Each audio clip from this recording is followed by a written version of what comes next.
A paz do Senhor Jesus, alunos, tudo bem? Espero que todos estejam bem. Hoje é o nosso terceiro encontro, né? Através dos vídeos. E hoje nós vamos estar estudando sobre Cristologia, ou estudo sobre Cristo, a doutrina de Jesus Cristo, né? Nesta aula, no livro, são divididos em 10 tópicos, mas a gente estudando e organizando deu para a gente dividir em 5 tópicos. Por quê? Porque eu observei que os tópicos, no decorrer de cada tópico, sempre repetia algo que estava no tópico anterior. Aí eu juntei os tópicos, né, para não ficar muito puxado, né, muito longo o vídeo. Então vamos tentar ao máximo passar em 5 tópicos. Primeiro tópico, nomes e títulos de Jesus Cristo. Segundo tópico, eternidade de Cristo. Terceiro tópico, humanidade de Jesus, Deus homem. Quarto tópico, Jesus como Messias. Quinto tópico, morte expiatória de Jesus. Louvado é o nome do Senhor. Então, como eu já falei, hoje é a doutrina de Jesus Cristo, ou Cristologia. Nós vamos estudar sobre os atributos de Jesus como Deus e também como homem. Amém? Então, no primeiro tópico é o que nós vamos estar abordando nesse momento. Vamos estudar os nomes e títulos de Jesus Cristo. Queridos, o nome Jesus, quando invocado como Senhor e Salvador, designa a pessoa e a existência do Filho de Deus. Amém? Quando nós estamos invocando o nome de Jesus como Senhor e Salvador de nossa vida, nós estamos designando a pessoa, né? E a existência do Filho do Deus Altíssimo. Messias, ou no hebraico, Mashiach, quer dizer ungido. Os judeus, né, em João, capítulo 1, versículo 41, diz assim: achamos o Messias, que traduzido quer dizer o Cristo. Já os samaritanos, né, eles também falaram, ou a mulher samaritana, eu sei que o Messias, que se chama o Cristo, vem. Então já havia uma esperança, já havia uma expectativa que Deus ia enviar o Messias, amém? O Messias é o próprio Yahvé encarnado. Louvado é o nome do Senhor. O Messias é o próprio Deus encarnado. Que lá em Mateus 3,3 diz assim, né? Preparai o caminho do Senhor e endireitai as suas veredas. Preparai o caminho do Senhor e endireitai as suas veredas. Querido, no campo da adoração e reverência, Jesus é o nosso Senhor. No grego é o Kyrios, né? Senhor no grego é Kyrios, da tradução do tetragrama para a Septuaginta, porque a Septuaginta foi traduzido no grego, amém? Vamos lá. Outros nomes e títulos atribuídos a Cristo. No Antigo Testamento nós vamos ver Siló, né, que é um nome também atribuído a Cristo, lá em Gênesis 49:10. Maravilhoso, Conselheiro, Deus Forte, Pai da Eternidade, Príncipe da Paz, são todos nomes atribuídos a Cristo. Renovo, né? E tem os versículos. Maravilhoso Conselheiro está lá em Isaías 9:6 e Renovo está em Jeremias, capítulo 33, versículo 15. Já no Novo Testamento tem vários nomes também atribuídos a Cristo. O principal dele nós conhecemos que é Jesus Cristo, né? 1 Timóteo 1,15. Ou Senhor de todos, Atos 10:36. Senhor dos senhores, Apocalipse 17:14. Senhor e Salvador Jesus Cristo, 2 Pedro 2:20. Então esses são os nomes atribuídos ao nosso Senhor Jesus Cristo. Se você estiver chamando, orando, ou adorando, ou em algum lugar, o Senhor dos senhores, o Senhor de todos, o Senhor Jesus Cristo, você está se referindo a Jesus Cristo, amém? Segundo tópico, eternidade de Cristo. Queridos, o Filho de Deus humanizou-se a fim de cumprir a vontade divina. O Filho de Deus humanizou-se para que um dia nós também fôssemos eternos. Olha que maravilha, né? Está lá em Lucas 1:28 e também do 31 ao 35. Nasceu em Belém, viveu entre os homens, cheio de graça e de verdade. Entretanto, não é limitado ao tempo. Ele é pré-existente. Colossenses 1:17 diz: Ele é antes de todas as coisas e todas as coisas subsistem por ele. Amém? Enquanto ele estava na terra, ele veio como carne, e o Verbo se fez carne e habitou entre nós. Enquanto ele estava na terra, se ele estivesse aqui, se ele estivesse na Judéia, não tinha como ele estar na Galileia. Por isso que ele disse, eu vou, mas enviarei um outro Consolador. E onde vós estiveres, lá eu também vou estar. Porque o outro, aí sim seria onipresente, estarei em todos os lugares. Amém? Mas quando ele veio em carne, ele veio cumprir, né? Ele veio cumprir, ele veio sentir as nossas dores, ele veio sentir a nossa limitação. Amém? Como homem, seu nascimento marcou uma fase da história, né? Contudo, como divino, ele é eterno e é o Pai da eternidade. Se nós observarmos como homem, Jesus, né, histórico, se nós observarmos o Jesus histórico, nós vamos observar nos livros de história que tem aquela sigla AC, que quer dizer antes de Cristo, ou DC, que quer dizer depois de Cristo, ou seja, ele dividiu a história ao meio, né? Então, querido, Jesus tanto é eterno como é histórico. Negar essa realidade é negar a própria história, amém? Porque a própria história fala do homem Jesus Cristo. Basta observar, como já falei, as siglas AC, antes de Cristo, e DC, depois de Cristo, amém? Então, vamos para o terceiro tópico. Vamos falar sobre a humanidade de Jesus. Querido, Jesus humanizou-se para aniquilar o que tinha o império da morte. Jesus não veio à toa. Ele, eu vou humanizar. Não, mas teve um propósito. Qual foi o propósito? Está lá em Hebreus, capítulo 2, versículo 14, que diz assim, para que pela morte aniquilasse o que tinha o império da morte, isto é, o diabo. Então, o Senhor Jesus, ele humanizou-se para aniquilar aquele que tinha força, o poder da morte, amém? Para aniquilar o próprio diabo. Então, ele veio também em outro propósito, que foi anular a cédula que era contra nós.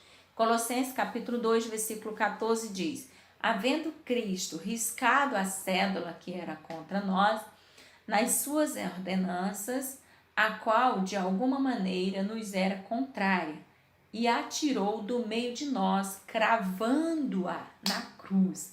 Então, quando ele cravou ali naquela cruz, quando ele abriu seus braços quando ele abriu seus braços e se entregou ali naquela cruz, ele estava riscando, amém? Ele estava riscando a cédula que era contra nós, amém? Aquilo que nós devíamos, ele estava riscando, ele estava dizendo, a partir de agora vocês não devem mais nada ao adversário, amém? Ele estava cravando a nossa liberdade ali na cruz do Calvário. Jesus tinha corpo, alma e espírito. O corpo de Jesus foi sepultado por um homem rico de Arimateia, o senador honrado chamado José. Está lá em Mateus 27, do 57 ao 60. Nós vamos observar, se nós formos ler, que José de Arimateia, lembrando que Arimateia é o local onde ele morava, tá? O nome dele é José, não diz o sobrenome dele, mas diz que ele pediu o corpo de Jesus Cristo para fazer um funeral, uma sepultura bacana, né? E ali ele sepultou numa cova que ele tinha mandado cavar na rocha para ele, para sua própria família, mas ele emprestou, ele entregou aquela cova para Jesus. É tanto que a Bíblia diz que foi uma cova que nunca tinha sido usada antes, ou seja, José tinha mandado cavar aquela cova, mas não tinha utilizado-se dela ainda, e deu esta para Jesus ser sepultado. A alma é o centro das emoções humanas. Jesus disse, a minha alma está profundamente triste até a morte. Está lá em Marcos 14, 34. Queridos, aqui é quando Jesus estava lá no Getsemane, né? Lá no jardim do Getsemane, que ele pediu os discípulos para ficar ali, que ele iria um pouco mais adiante, que ele iria orar, porque a sua alma estava profundamente angustiada, profundamente triste. Aleluia. Ele sentiu todas as tristezas, todas as angústias de um ser humano. Amém? Por isso que ele nos entende hoje, porque ele sentiu o que nós sentimos, tá bom? E também ele é espírito. Jesus tinha corpo, alma e espírito, igual a nós, igual ao ser humano. O espírito também tinha espírito, né? E clamando Jesus em alta voz, né? Pai, na tua mão entrego o meu espírito. Pai, nas tuas mãos entrego o meu espírito. Está lá em Lucas 23, 46. Ali, quando ele já estava com os braços abertos ali naquela cruz, ele entregou o seu espírito ao Pai. Ele entrou no Hades em espírito, movido pelo Espírito para proclamar a sua vitória. Isso está lá em 1 Pedro, capítulo 3, versículo 18 ao 20. Aos espíritos em prisão, os quais no outro tempo foram rebeldes. Aqui ele está falando da época lá de Noé. Se você for ler, você vai ver. 1 Pedro 3, do 18 ao 20, está falando que Jesus foi pregar os espíritos em prisão, aqueles que foram rebeldes lá atrás, na época de Noé. Amém? Muitos vão discordar, né? E tem o direito de discordar. Mas, pelo que a gente vê na Bíblia, realmente Jesus foi lá no lugar mais profundo, em espírito, e ministrou, amém? Aos espíritos que estavam ali presos, né? Jesus, o Deus homem, o ministério de sua dupla natureza tornou-se motivo de controvérsia. É normal, né? No primeiro século, apareceram ensinamentos que foram condenados e rejeitados pelos apóstolos. É as heresias, né? Como nós vimos na aula passada, teve heresias refutando algumas coisas e na ideia de Jesus também não é diferente. Vamos conhecer algumas. Por exemplo, os gnósticos, nós já falamos sobre eles na aula passada, mas vale relembrar. Eles criam na existência de Deus, mas não na possibilidade de conhecê-lo, né? Eles eram triteístas, eles estudavam a Bíblia como qualquer outro livro, né? E não aceitavam a autoridade de Jesus. Eles diziam que Jesus não veio em corpo material, né? Isso eu já falei com vocês. Mas sim que Jesus era um vulto, que Jesus era algo aparente, mas não real, né? Ele era real, mas não era material. Uma heresia deles lá, né? Era um modo deles acreditar em Jesus. Mas Jesus, ele veio em carne, sim. É tanto que ele sentiu as nossas dores, ele sentiu fome, ele sentiu sede, ele sentiu cansaço, ele dormiu, amém? Se alimentou, fez todas as necessidades que um ser humano faz. Então, verdadeiramente, ele veio em carne, amém? E também tem os agnósticos, lembrando que a letrinha A é negação, né? Nós já vimos isso na aula passada. Diminuíam o Filho de Deus e negavam a sua deidade, né? Eles não acreditavam em Jesus como Deus. Tem também os maniqueus, ou maniqueísmo, né? Agostinho de Hipona era maniqueu, mas depois de sua conversão, ele escreveu contra eles, né? Quem fundou esse maniqueu foi Mani, né? Um homem chamado Mani, que morreu em 276 depois de Cristo. Ele cria num Cristo celestial, mas recusava Jesus. Esse Mani, ele acreditava num Cristo celestial, mas não num Jesus que veio em carne, né? Então, os maniqueus, eles proibiam o casamento, eles proibiam várias coisas, né? É tanto que Paulo, ele já tinha falado sobre isso lá em 1 Timóteo, capítulo 4, versículo 3. Vou ler com vocês. Eu vou ler do versículo 1 porque vai explicar o capítulo 3, tá? Diz assim, ó. Fala sobre a apostasia dos últimos tempos. Ora, o Espírito afirma expressamente que nos últimos tempos, alguns apostatas da fé, por obedecerem a espíritos enganadores e a ensinos de demônios, pela hipocrisia do que falam mentiras e que têm cauterizada a própria consciência, que proíbem o casamento e exigem abstinência de alimento que Deus criou para serem recebidos com ações de graça pelos fiéis e por quantos conheçam plenamente a verdade. Aí no versículo 4 diz assim: pois tudo que Deus criou é bom, e recebido com ações de graça, nada é recusável, porque pela palavra de Deus e pela oração é santificado. Então, os maniqueus, né, os seguidores de Mani, eles proibiam o casamento, proibiam algumas coisas, né, dizendo que era para poder se santificar. Só que a Bíblia está dizendo o contrário, né? Está dizendo que são pessoas apóstatas, né? Pessoas que se apostataram da fé e quiseram fazer essas coisas, né? Mas tem também o arianismo, o ariano, que foi criado por Ário, sempre por causa da pessoa, né? Por causa da pessoa criam a seita, né? Bota o nome, de repente não era nem a ideia da pessoa ser conhecido por esse nome, mas por causa da pessoa, os seguidores deles, né, colocam o nome deles, por exemplo, Mania, criaram maniqueus. Ário, aí criaram arianos, né? E queridos, Ário era um presbítero de Alexandria em 321, mas perdeu seu ministério e foi excluído da comunhão da igreja por causa das suas heresias, né, que ele começou a pregar. É até importante que você faça uma pesquisa sobre Ário, porque tem o estudo, né, sobre Ário, vai falar tudo quem ele era, né? É importante você estudar o estudo sobre Ário. Estudar sobre a biografia de Ário, tá bom? Procure depois Ário, biografia de Ário, 321, que aí vai passar toda a biografia dele, vai mostrar todos os trâmites dele lá, amém?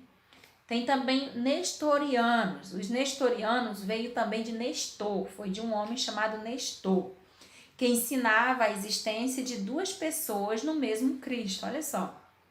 Nestor tornou-se pregador popular em sua cidade, Antioquia, em 428, e tornou-se bispo de Constantinopla.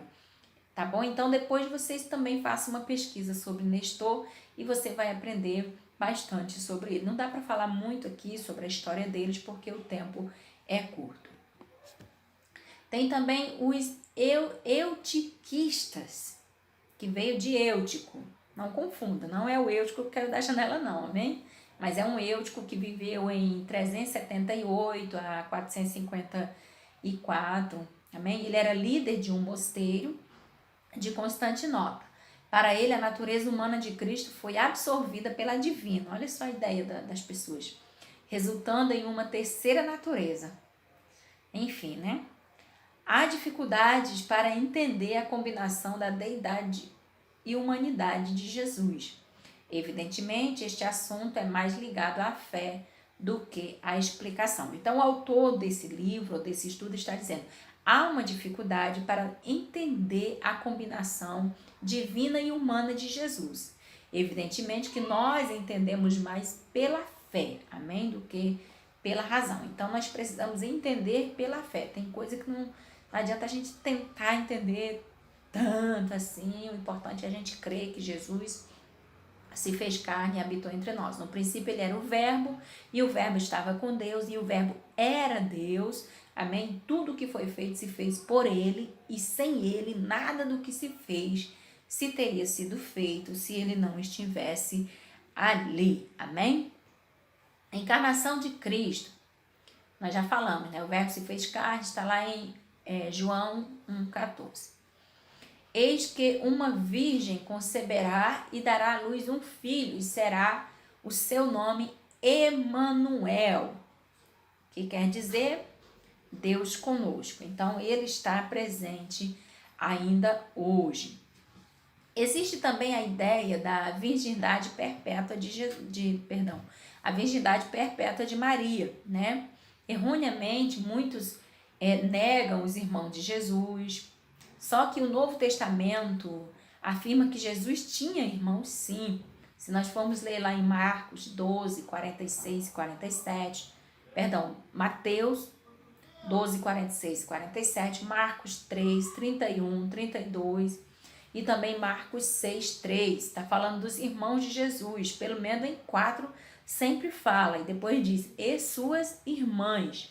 Então Jesus foi o primogênito de Maria, mas depois de Jesus, ela teve uma vida normal, de casada com José, e teve filhos e filhas, amém? Fala de Tiago, inclusive é o escritor Tiago, lá da carta de Tiago, tá? Ele era irmão de Jesus. Fala de José, né? Não do pai, mas do irmão também, porque na época eles tinham o costume de colocar o nome do pai também no filho. Tinha o Judas, que inclusive é o Judas que escreveu a carta Judas, tá? E tinha também Simão. Então esses 4, pelo menos esses 4, é mencionado como sendo irmãos de Jesus. Vida de Jesus na terra. Queridos, quando Jesus era criança, ele tinha uma vida normal. Às vezes a gente imagina que o sacrifício de Jesus foi só na cruz, né? Mas não, o sacrifício de Jesus foi desde quando ele resolveu vir para a terra, né? Foi desde quando ele se fez tão minúsculo, tão pequeno, a ponto de caber no ventre de uma mulher. A partir dali já foi o sacrifício, foi ele se tornar em ser humano, crescer naturalmente como um ser humano normal. Tudo isso já foi o sacrifício. A cruz foi apenas o ápice, né, do seu sacrifício por amor a nós. E tem muita gente que fala também do ano de obscuridade. O que é isso? Os anos de Jesus que a Bíblia não relata, que é entre os 12 anos e os 30 anos, né? Entre os 12 e 30 anos. Então é conhecido como o ano da obscuridade. Aí tem a pergunta, onde estava Jesus entre os seus 12 e 30 anos, né? Tem algumas especulações, mas eu tenho a minha ideia porque a Bíblia dá-nos a entender isso, né? Nós vamos lá. Algumas tradições diz que ele estava em Heliópolis, no Egito, né? No entanto, a Bíblia afirma que ele era carpinteiro. Se nós formos ler lá em Marcos, capítulo 6, versículo 3, nós vamos observar que ele era carpinteiro, porque alguém se admira. Pelo acaso esse não é o carpinteiro? O filho do carpinteiro? Então as pessoas conheciam ele como carpinteiro. Então ele continuou morando ali com os seus pais dos 12 aos 30 anos, sendo obediente, né, sendo trabalhador, trabalhando e ajudando a família. Querido, sabe por que eu entendo assim? A Bíblia, pelo que a Bíblia diz, dá para a gente entender assim? Porque segundo os costumes judeus, a partir dos 13 anos, as crianças abandonavam a infância e passavam a ter responsabilidade de adulto. E com Jesus não foi diferente. Por isso que Deus procurou uma família que cria nos princípios de Deus, né? Uma família honesta, para criar o seu filho, porque ele precisava cumprir todos os princípios da época, amém? E viver nos costumes da época. Vamos lá, genealogia de Jesus. A Bíblia fala de 2 genealogias de Jesus, que é uma em Mateus e outra em Lucas, né? A de Mateus vai mostrar a divina, né? A genealogia divina de Jesus. Já a de Lucas vai mostrar a genealogia humana de Jesus. A de Mateus mostra de José a Abraão, né? Já a de Lucas mostra de Maria, se eu não estiver enganado, até Adão, né? Vamos lá. Deixa eu tomar uma água. Bom, em Mateus abrange 42 gerações, ligada à realeza, período de 2000 anos, de Cristo até Abraão, e é dividida em 3 partes, de 14 gerações cada. Primeira parte, vai dividir de Abraão até Davi, que são aproximadamente 1000 anos. Segunda parte, é de Davi até o exílio babilônico, que são mais ou menos 400 anos. E terceira parte, do exílio babilônico até Cristo, que são mais ou menos 600 anos. Então, dá aí a base, vamos lá, 1400, 2000 anos, né? Então dá uma base de 2.000 anos. São 42 gerações e pelo que a gente mostra dá uma base de 2.000 anos. Já em Lucas, capítulo 3, cobre um período bem maior, né? Cerca de 400.000 anos. Mas também vai de Cristo a Adão. E mostra os antepassados de Maria até Natã, filho de Davi. Ligado à descendência de Davi segundo a carne. Então, todos os escritos, tanto de Lucas como de Mateus, liga a Davi, né? Mostrando que Jesus realmente era descendente de Davi. Está lá em Romanos 1, versículo 3. Ali ele está mostrando a sua humanidade. Ministério terreno de Jesus. O Deus Filho se fez homem e servo ao mesmo tempo. Filipenses 2, a partir do versículo 5, você vai ver. E também João 1,14. E o verbo se fez carne e habitou e conviveu conosco. Amém? Ou seja, o rico, aquele que era rico, se fez pobre. O santo se fez pecado. O digno foi considerado indigno. Tudo por amor. Amém? Aleluia. Queridos, tem outra pergunta. Por que João não queria batizar Jesus? O que João viu tão especial em Jesus que não queria batizá-lo? Aleluia. Vamos descobrir, né? Mas isso é bom também para a gente pensar. Em Mateus 3, do 13 ao 14, diz assim: Veio Jesus da Galiléia ter com João junto do Jordão para ser batizado, mas João o impediu, dizendo: Eu é que preciso ser batizado por ti, e tu vens a mim? Aí Jesus fala com ele: Não, tem que ser assim, que é para se cumprir a lei, né? E tal. Mas por que João não queria batizar Jesus? Para você pensar. Não vou responder, mas se você ler a Bíblia, você vai descobrir o porquê João não queria batizar Jesus, amém? Para pensar. Depois eu vou perguntar, hein? Vamos lá, início de seu ministério. O primeiro ano foi o ano da obscuridade, ninguém conhecia, né? O segundo ano foi o ano do favor público, onde todo mundo queria estar próximo de Jesus. E o terceiro ano foi o ano da oposição. O primeiro ano ele ficou na Judéia, por 8 meses, mais ou menos.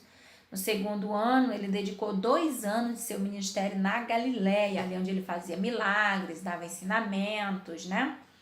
E o terceiro ano, o mestre apareceu na Pérea, durante uns 4 meses, mais ou menos. Ele andou bastante, tá? Não ficou só na Pérea, mas andou bastante. Nós vamos ver ele na Galiléia, na Judéia, em Jerusalém, na Pérea. Ele andou muito, né? Às vezes tem gente que fala, devemos fazer o jejum de Jesus, né? Que é andar a pé, e comer peixe, pão e andar a pé. Mas ninguém quer fazer mais isso hoje, né? Pelo menos andar a pé ninguém quer mais. Mas tudo bem, vamos continuar. Quarto tópico, Jesus como Messias. Queridos, existem várias profecias messiânicas. Os 2 testamentos se completam, amém? Se completam em Cristo. Vamos ver algumas profecias, não dá para ver todas, porque são muitas profecias, mas vamos ver algumas, não sei se as principais ou as mais importantes a falar nesse momento. Por exemplo, Isaías 7,14, sua concepção virginal aconteceu lá em Mateus 1, 22 e 23. Seu nascimento em Belém, lá em Miqueias, né? Profetizado por Miqueias 5,2, aconteceu em Mateus 2, do 4 ao 6. A fuga para o Egito antes do massacre dos inocentes. Jeremias profetizou sobre isso, né? Lá em Jeremias 31:15. E aconteceu em Mateus, capítulo 2, versículo 17 e 18. Seu precursor, João Batista, Isaías profetizou isso, né? Isaías 43. E em Mateus 3,3 se cumpriu. Seu ensino por parábola também, o Salmo 78 fala, versículo 2 fala sobre isso, em Mateus 13:35 ele mostra que ele ensinava através de parábolas. Sua entrada triunfal em Jerusalém, Zacarias 9:9. Zacarias profetizou que ele iria entrar na cidade em um jumentinho, quando foi em Mateus 21:4 e 5 aconteceu. Seu sacrifício expiatório, Isaías 53, né, fala sobre esse fato. Parecia até que Isaías estava vendo, a profecia foi tão real que tudo que Isaías falou ali aconteceu em Mateus 8:17. E lá nos evangelhos, né? A traição consumada em troca de 30 moedas de prata também foi profetizada por Zacarias, capítulo 11, versículo 12 e 13, e aconteceu em Mateus 26:15. A predição de quem o traía, Salmo 109, versículos 7 e 8, e aconteceu lá em João 17:12. Essa eu preciso ler com vocês. Bom, a partir do versículo 5 diz assim, ó: pagaram-me o bem com o mal, o amor com o ódio. Suscita contra ele um ímpio, e à sua direita esteja um acusador. Quando julgarem, seja condenado e tido como pecado a sua oração. Os seus dias sejam poucos, e tome outro seu encargo. Aleluia. Os pés e as mãos traspassados, também foi profetizado lá em Salmos, né? Salmo 22:16, e aconteceu em João 19:37.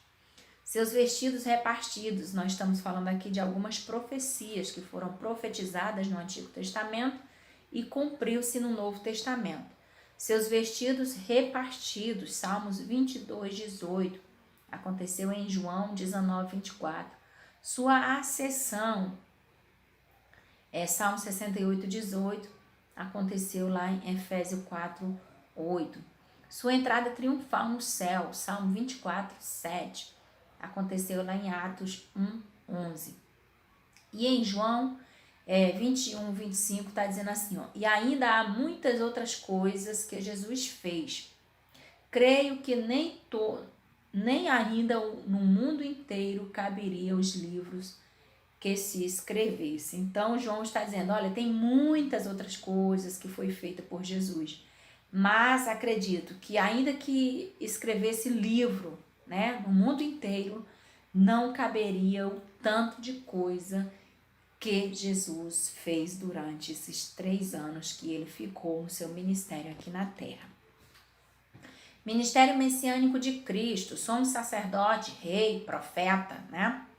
Somos sacerdotes que receberam o ofício direto de Deus. Primeiro foi Melquisedeque, Arão e Jesus. Melquisedeque é conhecido como rei justo, está lá em Gênesis 14:18 ao 20. E Arão, Hebreus 5:4 está dizendo, ninguém toma para si esta honra, senão o que é chamado por Deus como Arão. Então Deus determinou Arão para esse sagrado ministério, e seus descendentes conservaram uma genealogia sacerdotal desde 350 a.C. até 70 depois de Cristo. Jesus, Hebreus também está falando sobre Jesus. Hebreus 7:12 diz assim, porque mudando-se o sacerdócio, necessariamente se faz também mudança na lei.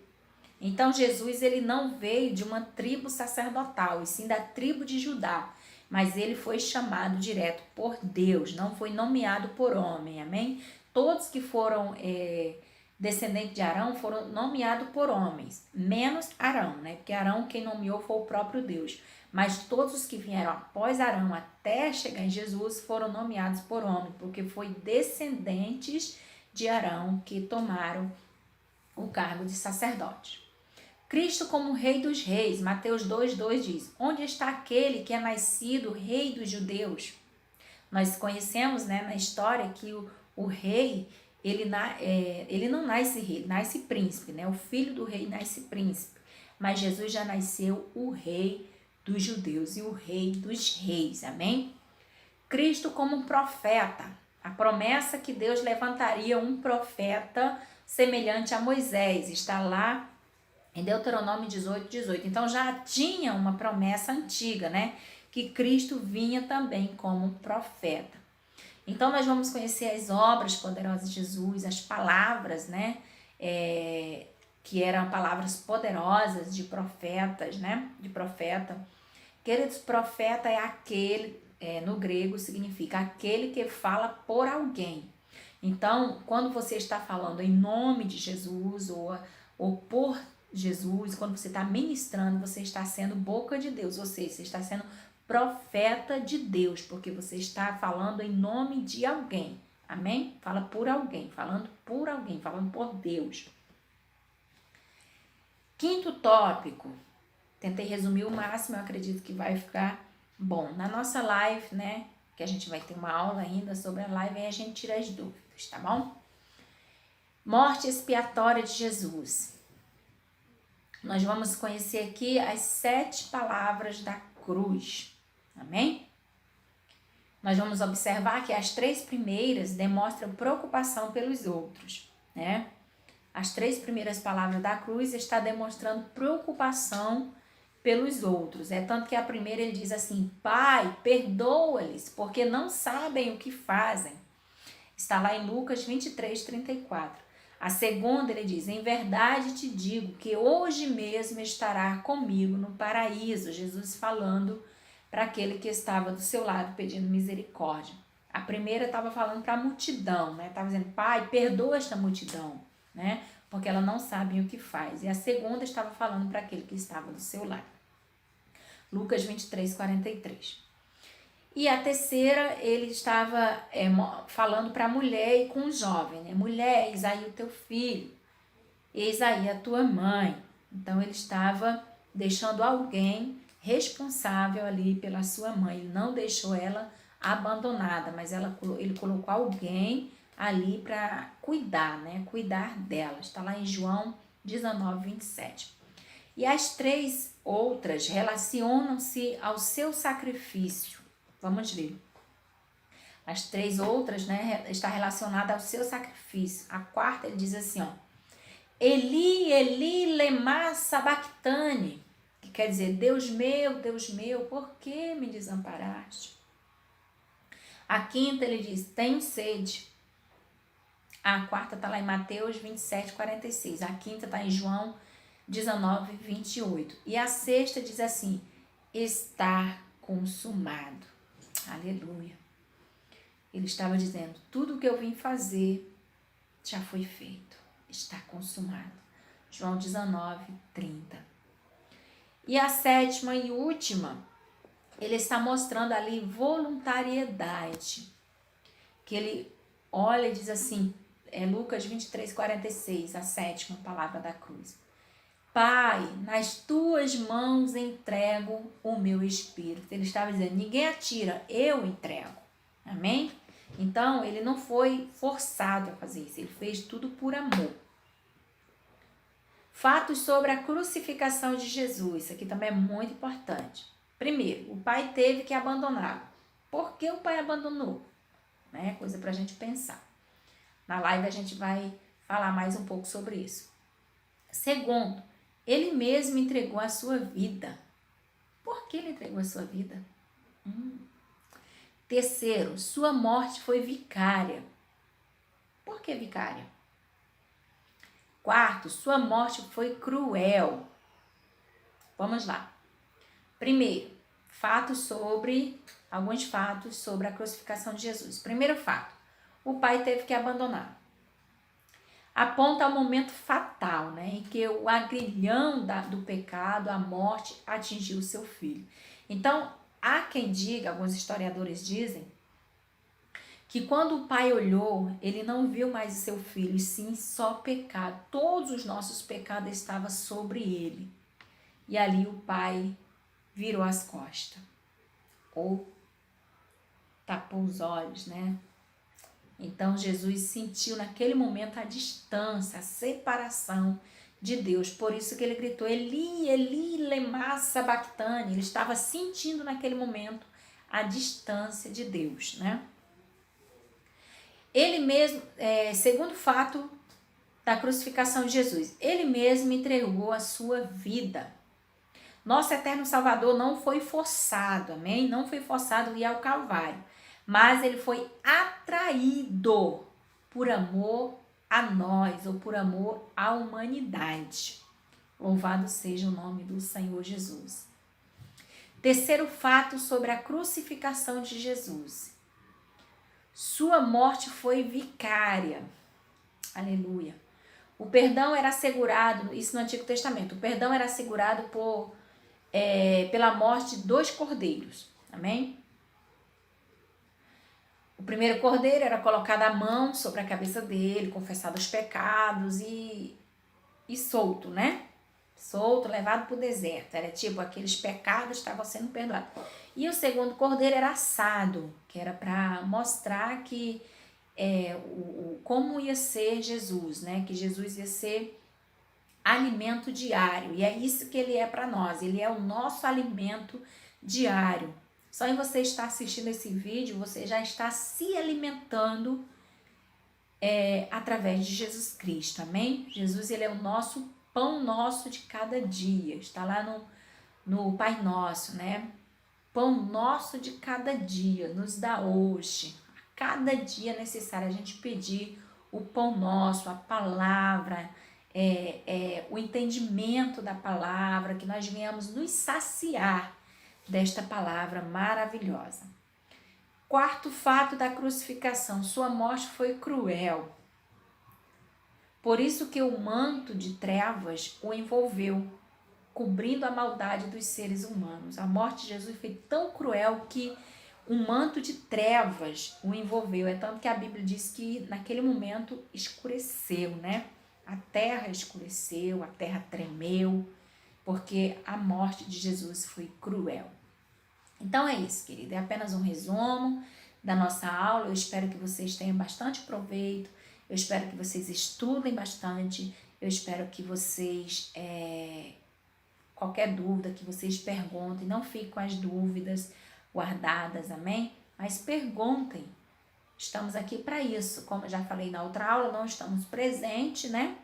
Mas não estamos presentes corporalmente, mas eu estou observando e vendo quem realmente está assistindo o vídeo, né? Não adianta dizer, assisti, entendi. Não, entendeu o quê? Assistiu o quê, tá? Vou passar um trabalho para vocês. Deus abençoe, Deus seja louvado na vida de vocês e fiquem na paz do Senhor Jesus. Amém?